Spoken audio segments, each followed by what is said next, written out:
So I've talked about spiritual growth a lot in the recent past, right? How we need to control our appetites of the soul, how we need to renew our mind, and what disciplines we need to start engaging in to raise our spirits up so that we can be more spiritual people and move from being just natural or carnal Christians. So today I want to talk about something very important. It is a process of power that raises you up and accelerates you into becoming more than just mortal and becoming who you were born to be, becoming who we were born to be. So this is a process that we kind of know a little bit, maybe theoretically or through some teachings, but today I'm really going to dive deep into what it is, and we believe that God will really change lives today. And I do know that this knowledge will definitely impact your lives in many years to come. So starting with the beginning, as I always do, when we look at Genesis, right, we realize that Adam wasn't born. All of us are born. Everybody that has been in the world has been born, but Adam wasn't born. Adam was created. Genesis 2:7 says, "And the Lord God formed man of the dust of the ground and breathed into his nostrils the breath of life, and man became a living soul." So the fusion of the spirit and the body is what made the living soul come into being. So Adam was a living soul. He wasn't a living spirit. So the first Adam was made a living soul. Just hold on to that. The first Adam was made a living soul. Now, what happened is Adam started walking in authority given from God, and he started to do a lot of great things in his own eyes. He started to control the environment. He started to control the atmosphere. He was master of that garden, or so he thought. But after a long time of doing that, Adam got complacent to what could enter his environment. And he assumed that he was the only one who had that realm, and he assumed that he was in complete authority of that realm. Indeed, he was, because God had given it. But he became complacent because God called all the animals and brought them next to Adam, and Adam, whatever name he called, that was his name. So he was operating with infinite wisdom. He was operating with a divine knowledge because he was connected to another realm and to the mind of God. But he made an assumption that brought about his downfall. He thought that just because he had some authority, that he was the oldest one with the most wisdom in that place. That was the error that he made. But there are more ancient spirits in this world. There are spirits who've been around for centuries and centuries. So a more ancient spirit was in the garden that he failed to recognize, that he failed to discern because he was not alert. So this more ancient spirit came in a serpent, and he deceived Adam. He deceived Adam, which is both the man and the woman, Adam and Eve, to hand over authority willingly. And Adam did that. So we are in a realm where spirits older than the human race exist. We can't just be born and read some books for 30, 40 years and gain some knowledge and expect that we can overcome this world. No, because these spirits have been around for a very long time. They have a more vast knowledge than we do in ourselves. So we have to really understand spirits if we want to understand spiritual things.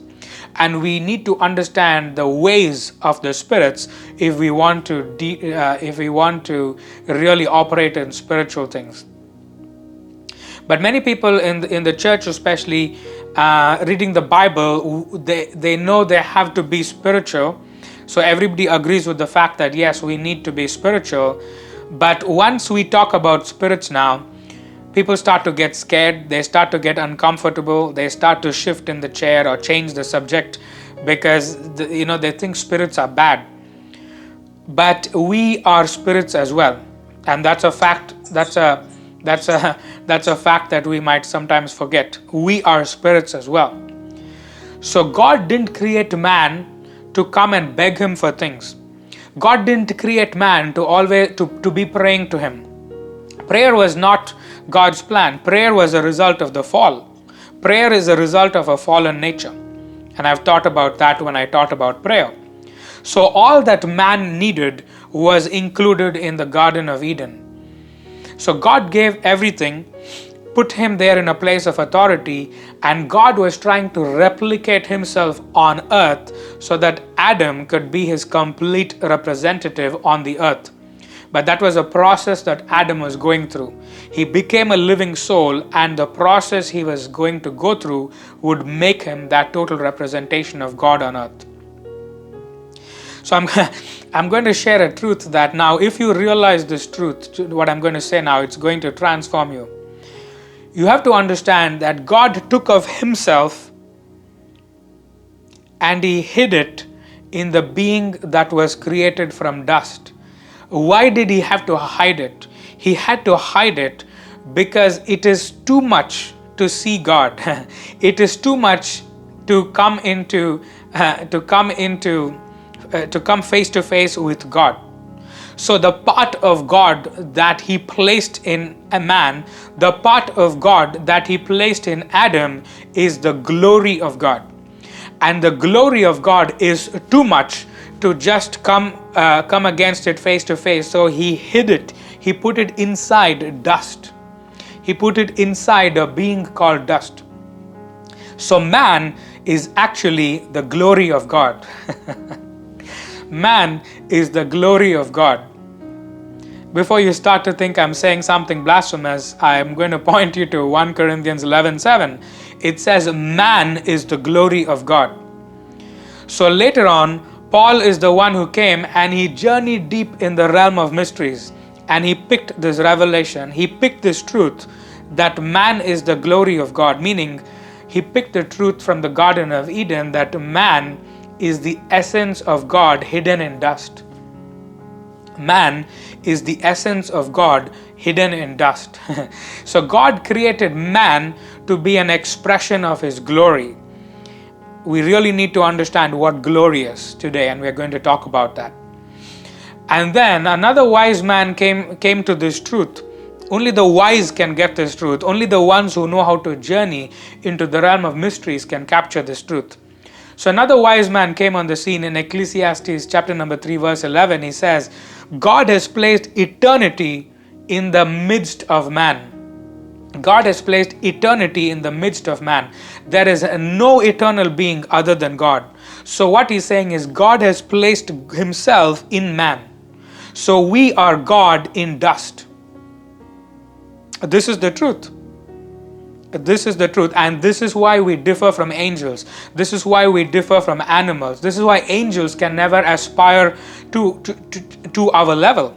That's why it says in the word, even angels, when they want to understand God, even the angels, when they want to understand a dimension of God, even Michael and Gabriel, when they want to understand certain dimensions of God, they look at us.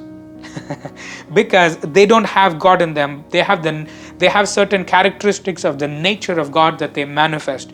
But we have God, we have eternity hidden in us because there is no other eternal being. So when it says God has placed eternity in the midst of man, you have to understand, and this is not blasphemous, this is the truth. And this is the problem though, why we don't have the glory of God and the power of God, because people get uncomfortable with this truth. Because angels are everlasting. Everlasting means it has a beginning, but it has no ending. So angels are not eternal beings, they are everlasting beings. And I've taught about this before. We are a mix of multiple things, because there's a part of us in us that was not created and will never die, which is the spirit, which is God, which came from God. Because God breathed into the nostrils of man and put of himself in man. So God has placed eternity in the midst of man. And when God placed this, He didn't mean it to just be there. He wanted the glory of God to be manifest through man, but it didn't happen because Adam did not get to that point of maturity and he fell. But this is the truth now to which we all must return to, and this is the truth that we have the possibility of returning to.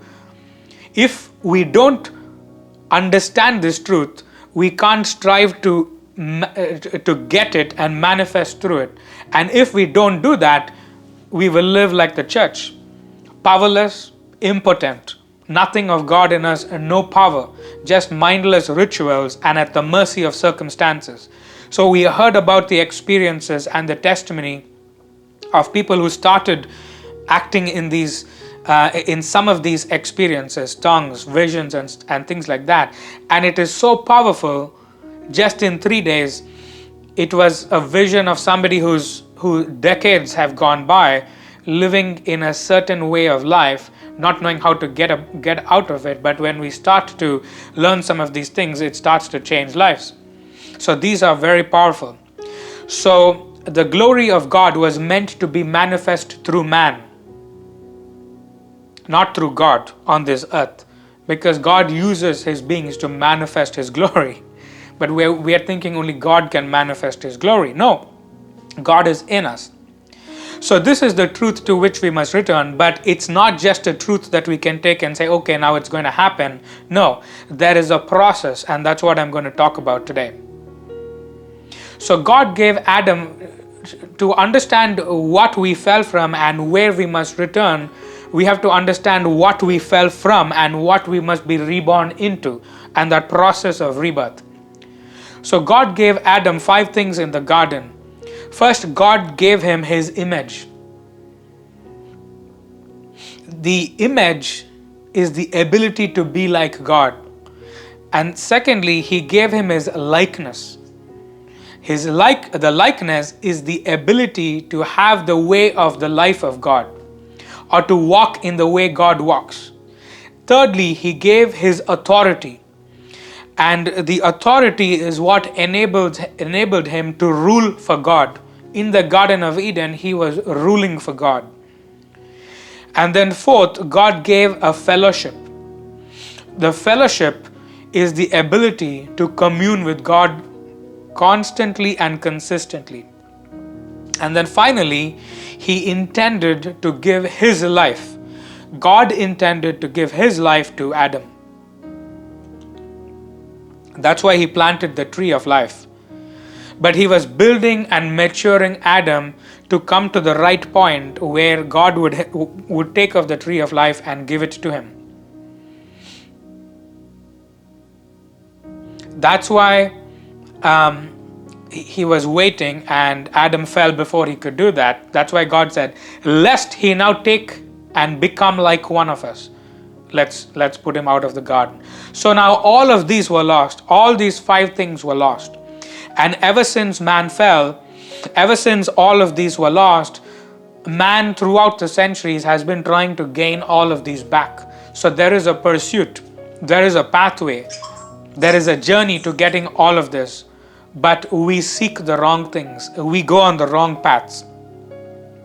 And the pinnacle of all of these things that was lost was the glory of God, because glory was ultimately what God wanted to manifest when all of these things were in place.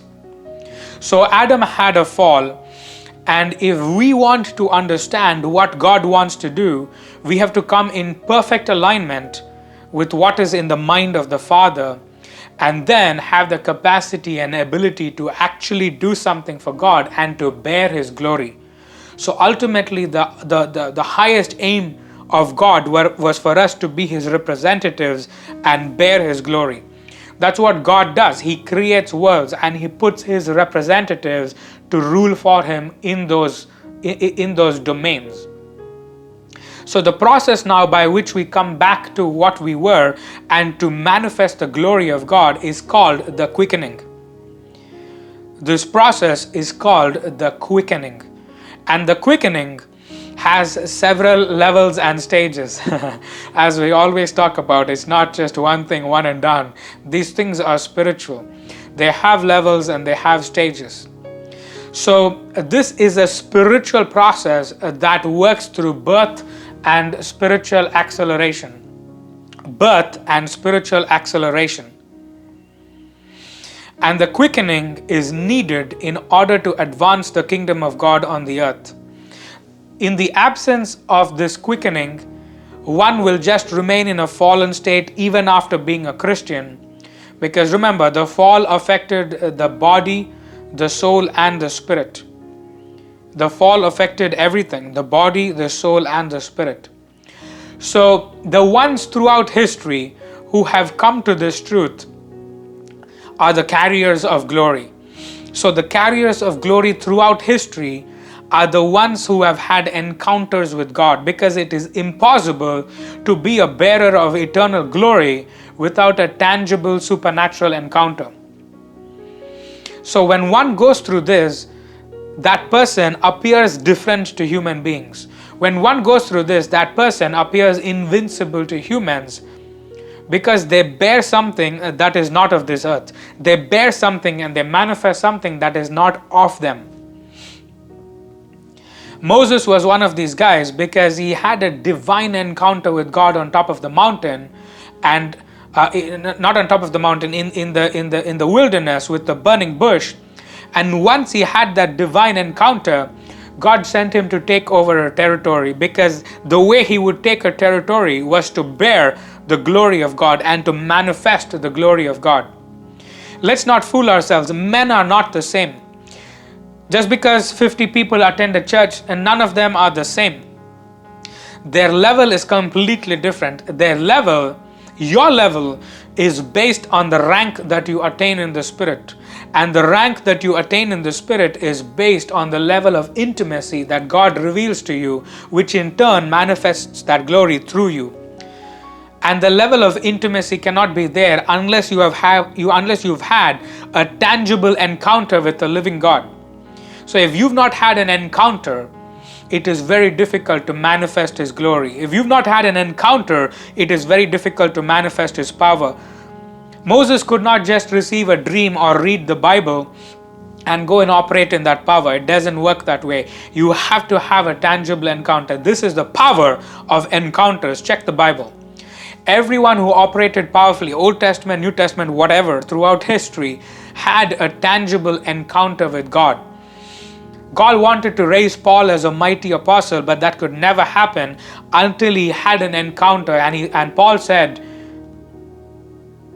realized that he was talking to the Son of God. So we see Moses now coming on the scene, and we see Moses start to operate in weird, bizarre ways, in ways that we didn't see from the time of Adam.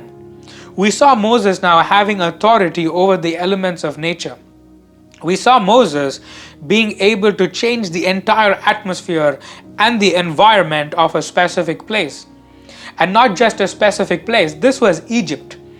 Egypt was the biggest and most powerful nation at that time, but one man came against it. Egypt was unlike any other nation today. So today we may look at the world and say, okay, maybe America is the most powerful, maybe America and Russia are sort of there, up there. But Egypt was unlike anything else. Just imagine, they had a famine that affected the entire world, not just one country, not just one region. That famine affected the entire world.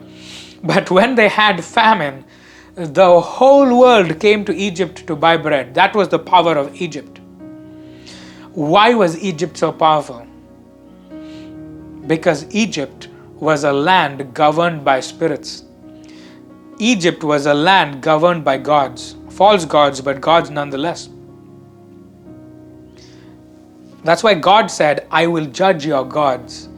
They had the spirits and the gods and the representatives of the gods, like Pharaoh, not big G, little g God. That's why God first sent a prophet. He told Moses, you are now going to be my prophet, and then Moses, good. But the time came in Exodus chapter number 7 where he said, Moses, from now you will be a god to Pharaoh. Why? Because the original purpose of God was to have a representative of God on earth, meaning to rule in God's authority, not in a man's authority given by God, but to rule in God's authority. So that level of power, because he was coming against the false gods, didn't require a prophet. A prophet couldn't handle that level of battle. So God had to elevate and promote Moses into the office of a god to fight other gods, because you can only fight according to your rank. A prophet can't fight other gods at that level. They have to be elevated to this God zone. Because remember, that was what God's original intention was. That was the original intention for Adam. So Moses goes through Egypt and he does all these crazy things. And it was just going one after the other, and Moses didn't have time. He was just performing these things and doing everything. But once he came out, once they crossed the Red Sea, once everything quietened down, Moses had some time to think.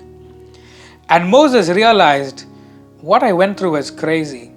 I need to see the reality of what caused me to become something else. Because he realized he had become something else. He realized he had become someone else through the process. So he needed to understand what caused me to become like this. So then he goes and speaks to God, and he said, and the word says, Moses entreated God, show me thy glory. Because he realized the glory is the one that made him something else. He realized the glory is the one that made him a god. He realized the glory is what caused him to behave in power.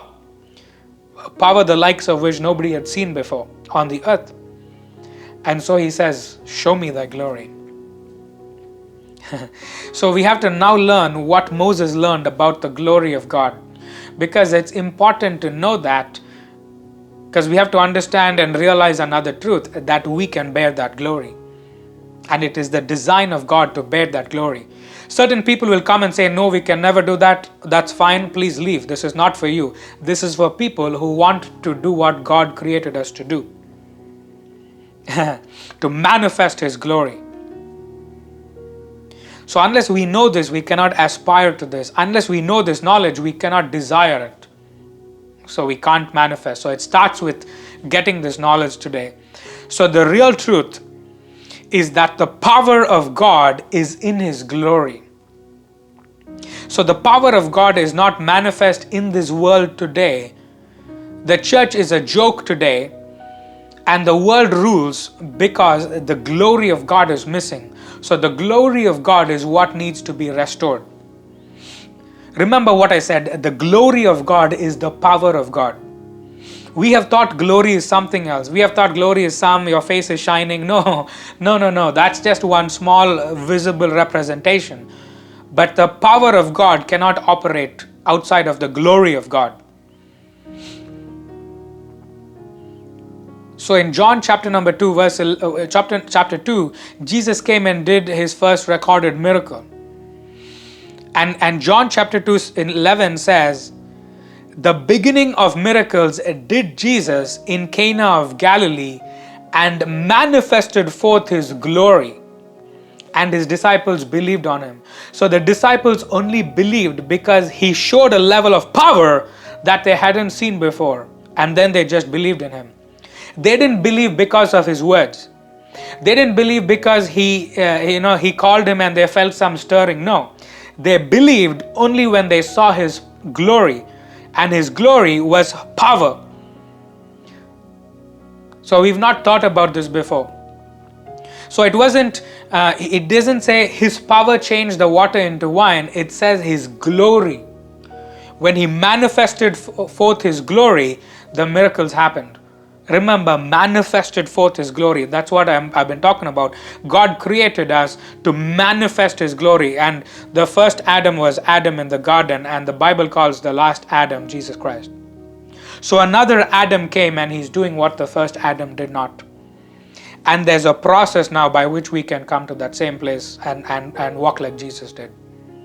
And this process is called the quickening. So the glory of God is revealed through the power and might of God. The glory of God now is what covers our nakedness. The things we beg for, we begin to command them. That's what the testimony she said. I started speaking in tongues and I started commanding the situation, and the situation changed. Why? She is manifesting the power of God through a medium called tongues, and the glory of God is manifest, and that's what happened. This is the process. It's available for everyone here.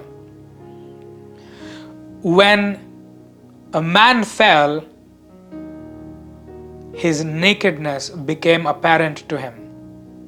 But wait, they were naked before, right? Nothing changed. So what really happened? What happened is that something that was covering Adam left, and that's when they realized, now we are naked. So what left, making them naked? It was the glory of God. So the absence of the glory of God leads to nakedness. So because the glory left, his authority, power, everything left. And now, because he's naked, he needs to look for something to cover his nakedness.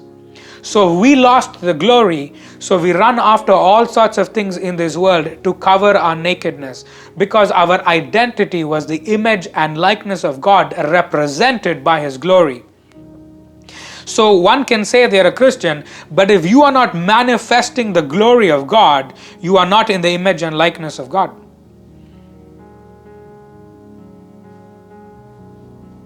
Because the true sign that you are in the image and likeness of God is that you will manifest his glory, and his glory is the power. So a powerless Christian is one that's not in the image and likeness of God. A powerless Christian is still naked. We need that glory, and the glory comes through a process called the quickening. So when Adam was in this world, he had authority over the realm, and the moment he gave up the glory, authority was lost. Adam thought that he was just eating a fruit. He didn't realize it was talking about territory, and he was giving it up. So now through time, all across time and history, we see God attempting to restore man back to that place where he would carry his glory. But it was only manifest occasionally and through select people. See, let me tell you the truth. We have not caught the entire revelation of what Jesus came for. And this is why we are powerless. And the reason is because we have only focused on the crucifixion. I am not putting it down. We have simplified what Jesus came to do. He didn't come to do one thing, he came to do many things. But we have simplified what Jesus came to do because we stop, not surprisingly, we stop at the most powerful and dramatic thing that he came to do and he did, which was the crucifixion. But Jesus came to do more than that.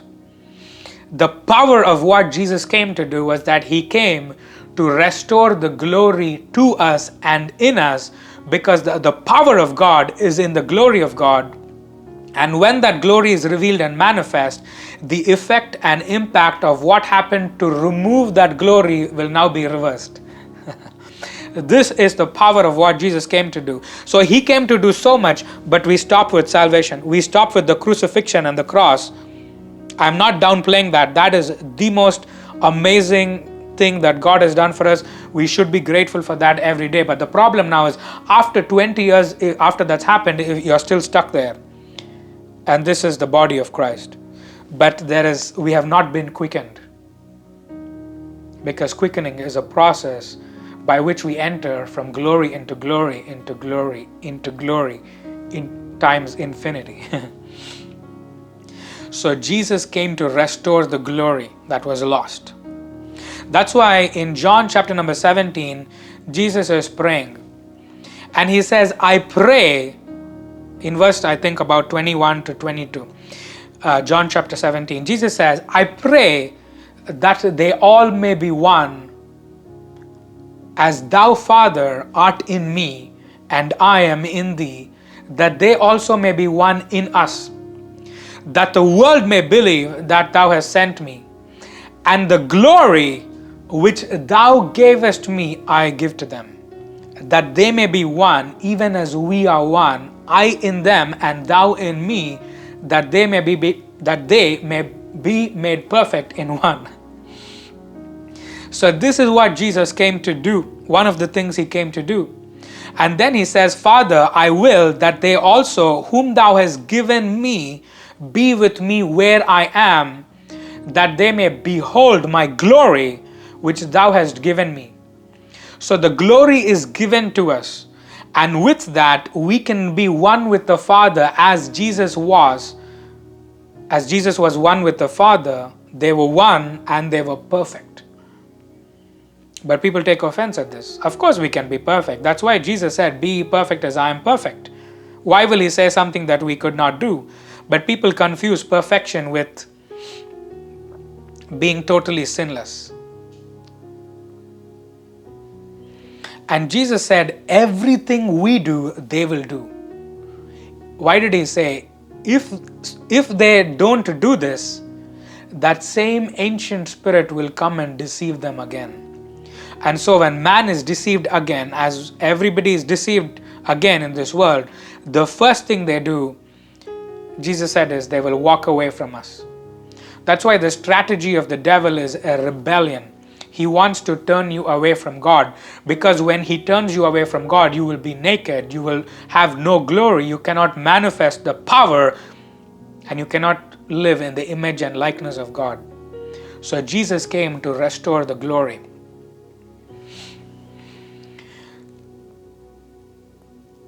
And that's why he says, when that glory is manifest, the world will believe in me. Because that's what happened at the wedding in Cana. The disciples believed in him only when the power of God was manifest. But it says the glory of God was manifest through him, not the power.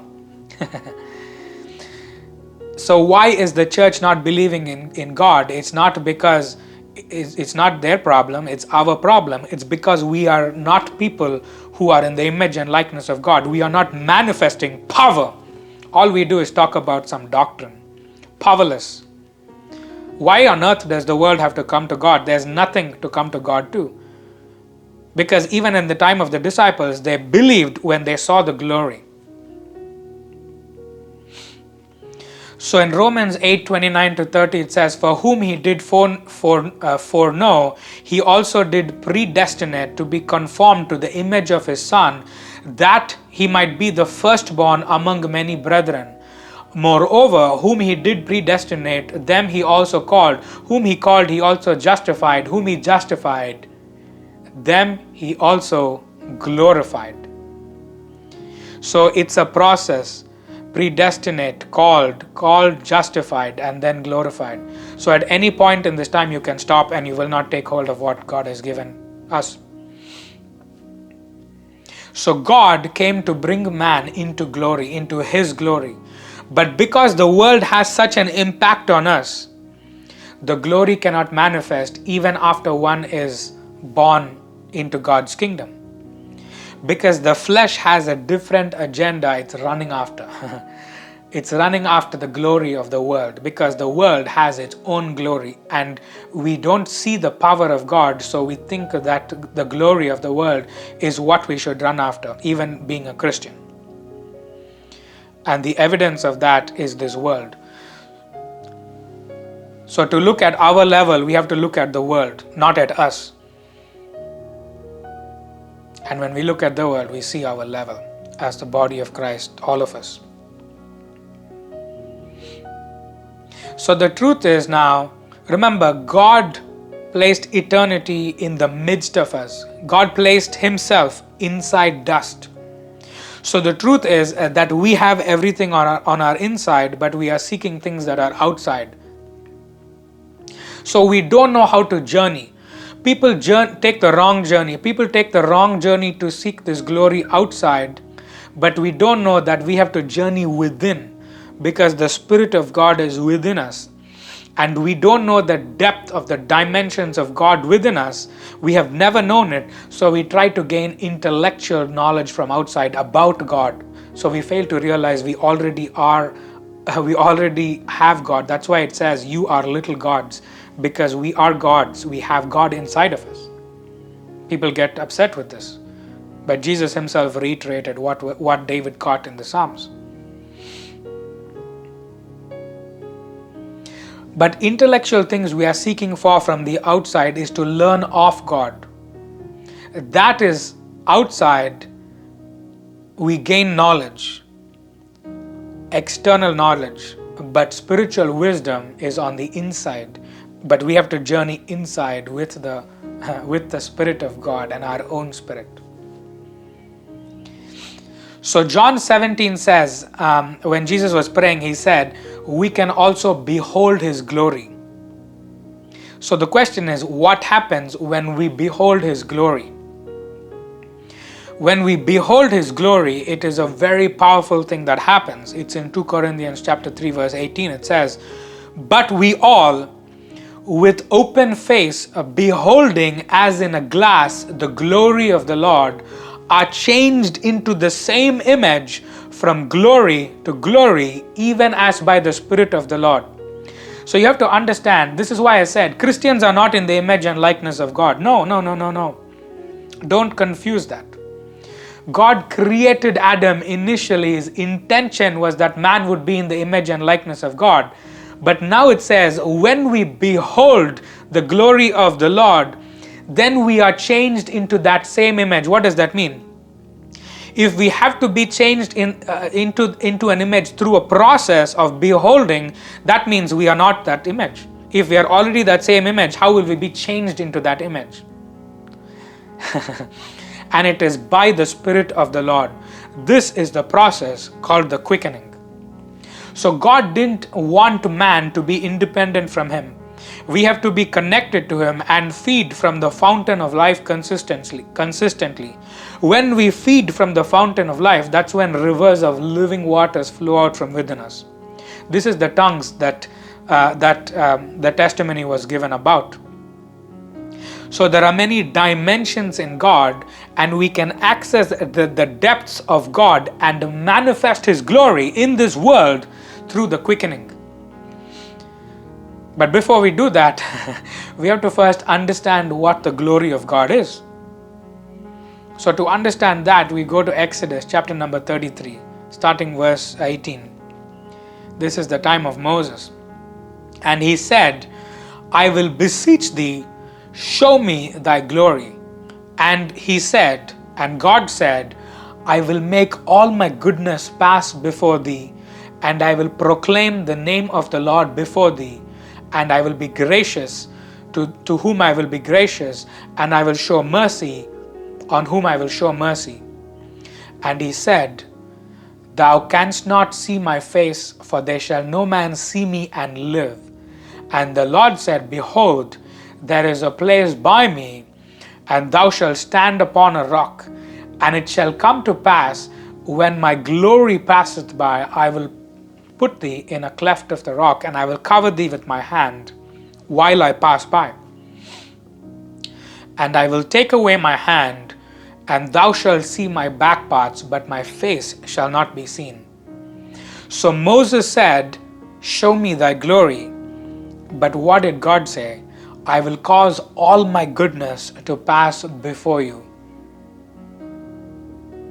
And when it's talking about the face of God, the word for face there in that language is the presence. So the glory of God is the goodness of God. And the goodness of God is what makes for miracles, signs, and wonders, which is through power. So the full weight of God is revealed through his goodness. That's why he says, I will make not my goodness, I will make all my goodness pass before you. So goodness is not what you think it is. Goodness of God is not what we have thought with our limited human understanding of that word.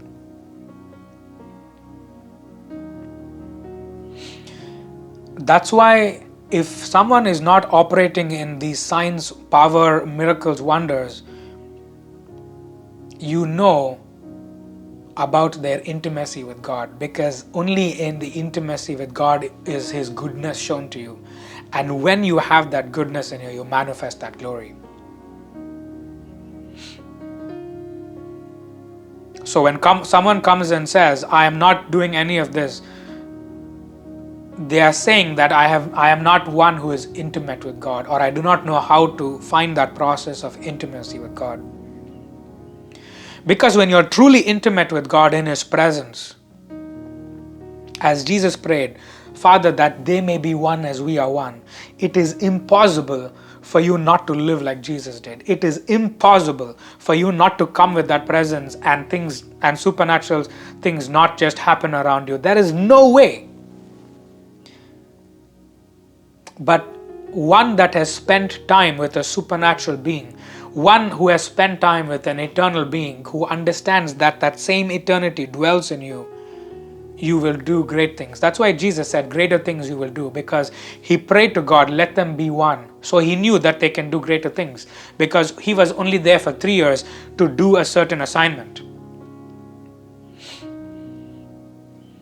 So man is not just an animal. What makes you higher than other creatures is that you are the image and the glory of God. So His goodness and His face, which is His presence, is what constitutes the glory of God. All His goodness and His face, which is His presence, constitutes the glory of God.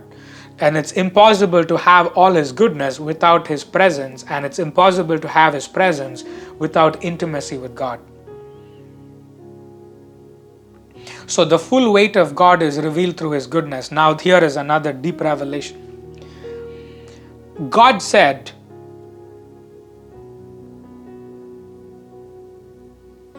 the man that shall see me shall die, right? But we've not understood what it means. It doesn't mean that you're going to die a physical death. No. What God meant was, not if you see Him you will die, but when you see Him, you will actually become like Him. That's why it said, when you behold the glory of God, you will be changed into that image.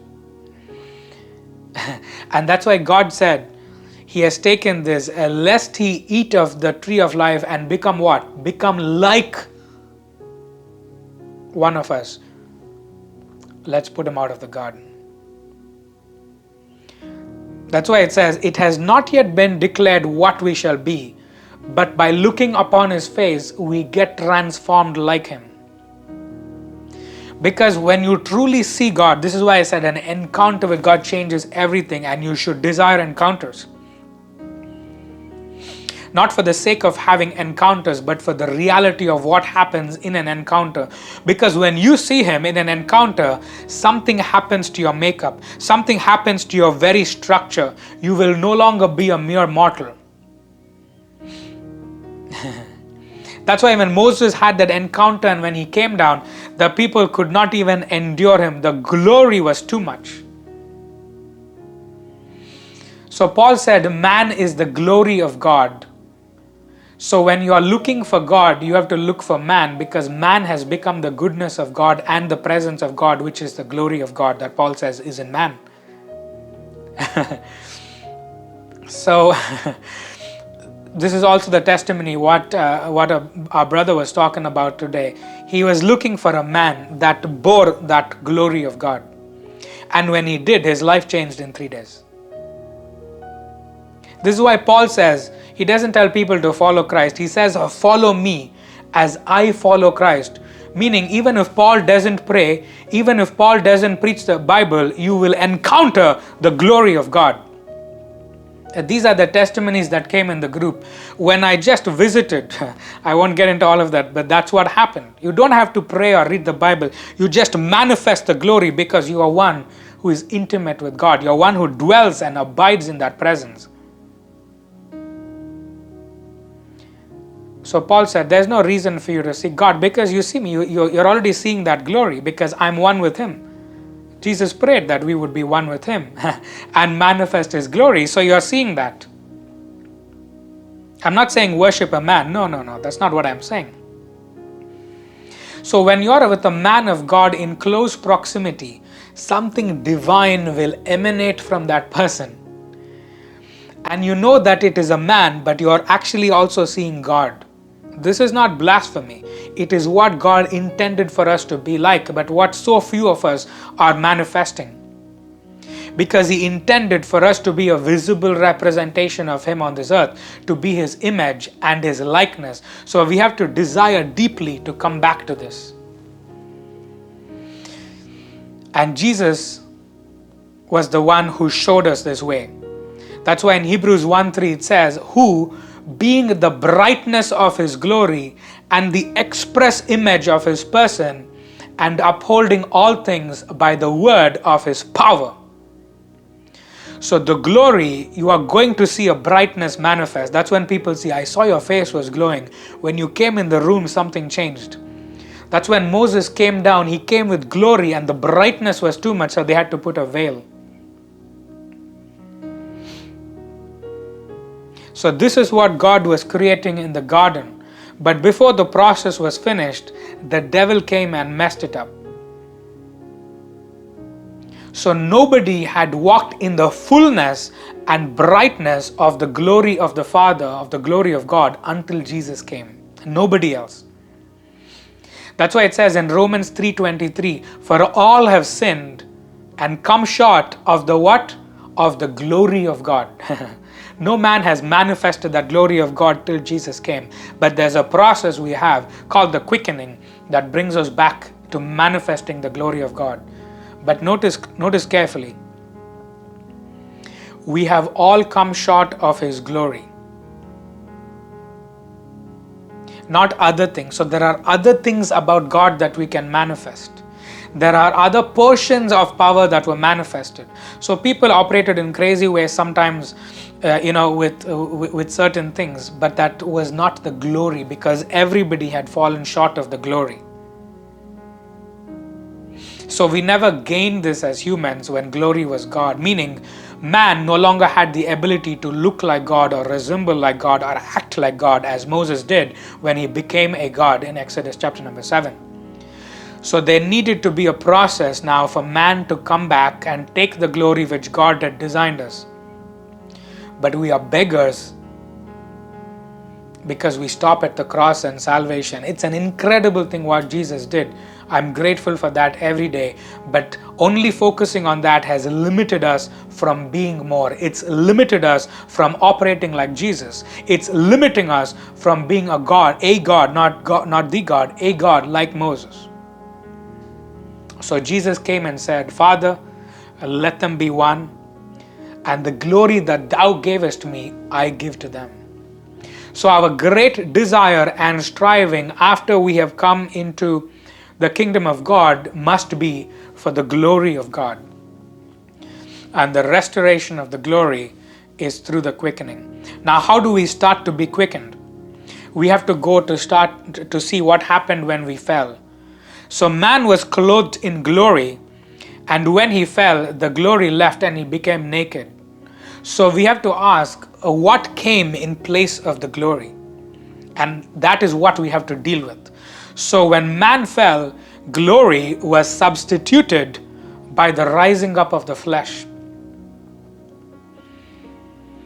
So you have to ask yourself, why are many people Christians, but why are so few walking in the glory and power of God? The answer is we have to reclaim that glory. It doesn't just come with salvation. So we need to deal with what took its place. So the first step in the quickening is to deal with the flesh. Whatever took its place, now we have to push that down. So the first step and the entryway to the process of quickening is the way of sacrifice and suffering. This is what restores glory, but people don't want to do this. When we talk about the actual practical ways you have to do this, people leave because they get offended. You have to understand, there is no way to be quickened by going to church. Your flesh is not dealt with by attending a church service. Your flesh is not dealt with by just listening to some sermon. It is a process. And the sign to indicate that the glory is starting to be restored is when the flesh is completely dealt with. Now, when we say you have to go through suffering and the way of sacrifice, it is not suffering because of your poor decisions in life. It's not suffering because of your circumstances in life. You made all the wrong choices. Now you're in a place where you're suffering. That is not what we're talking about. Don't confuse the two. If you are poor and you don't have money and you're living in poverty, it's because you're foolish and you don't know how to succeed in life. That is not suffering. It's because you don't have imagination on how to create money. God gave you an imagination. But we are praying. The problem with money and wealth is we pray for it instead of understanding it's not a matter of prayer. You have to understand how this world works. And you have to go and manipulate the systems to produce wealth. So what I'm talking about is kingdom suffering. It's what you endure and what you go through for the advancement of the purposes of God. So many people make wrong choices and say, I'm suffering for God. No, you're not. That's your foolishness that led you to that path. So you can't truly start going through suffering until you have started to do something for God.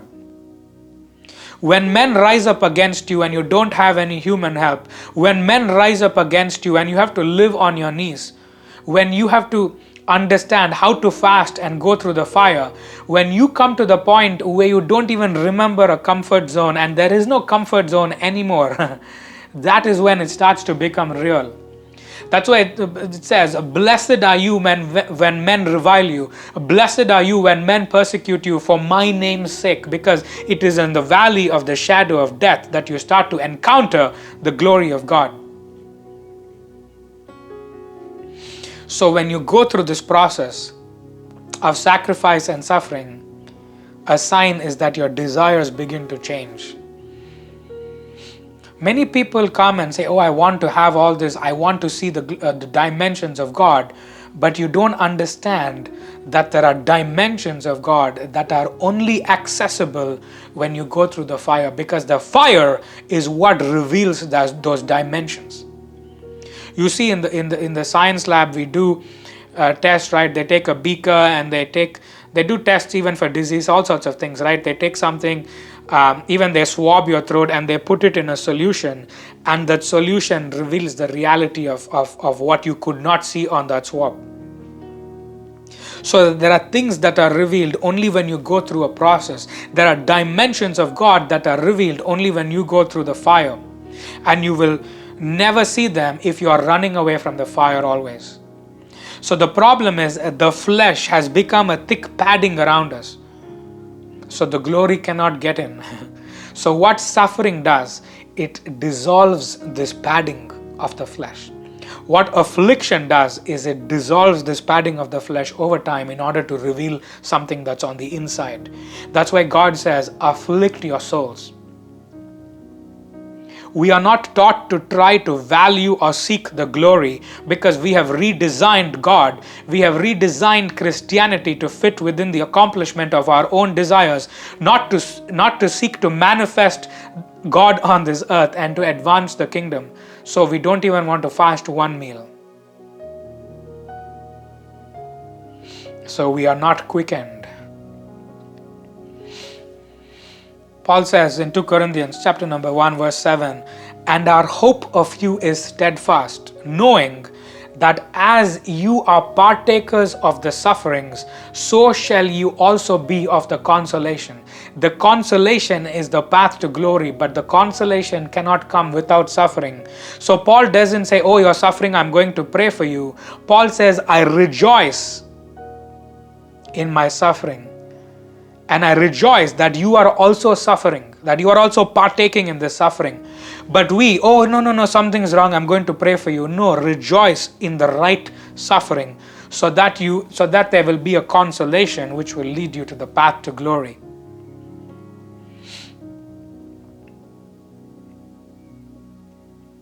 So the glory isn't seen in our lives as we read book after book, devotional after devotional, commentary after commentary, and we have all these doctrines we study on how Paul suffered, and we have all these seminars to study how Paul suffered, but we run away from any suffering from God's sake. Meanwhile, Paul is saying, my hope is that you also will suffer. So the glory cannot begin to be revealed except through suffering. The glory is not a feeling. The glory is not a cloud. It is His goodness. So His goodness is what came down, and His goodness is what parted the sea. And when Moses said, "Show me that glory," God said, "I will make all my goodness pass before you." So the goodness of God is manifest through supernatural moves. When the boys were thrown into fire, the goodness of God manifested, because suffering produces glory. So it is the goodness and the presence that produces glory. So they had the presence of God because they had fasted, the Hebrew guys. They had the presence of God because they had walked through a path of suffering in order to attain the glory of God. So when they came in the circumstance, the glory was revealed.